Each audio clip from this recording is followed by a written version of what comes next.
Kim ortiqcha so'zlarni tark etsa, unga hikmat beriladi. Kim ortiqcha qarashni tark etsa, unga qalb xushuyi beriladi. Kim ortiqcha taomni tark etsa, unga ibodat lazzati beriladi.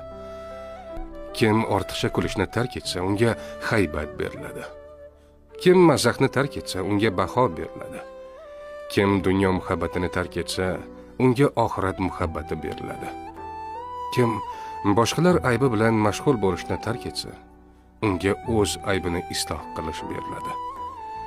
Kimning kulgusi ko'paysa, haybati ozayadi. Kimning so'zi ko'paysa, uning xatosi ko'payadi. Kim insonlarni kamsitsa, o'zi ham kamsitiladi. Kim biror narsaga ko'p mashg'ul bo'lsa, shu kasbi bilan taniladi.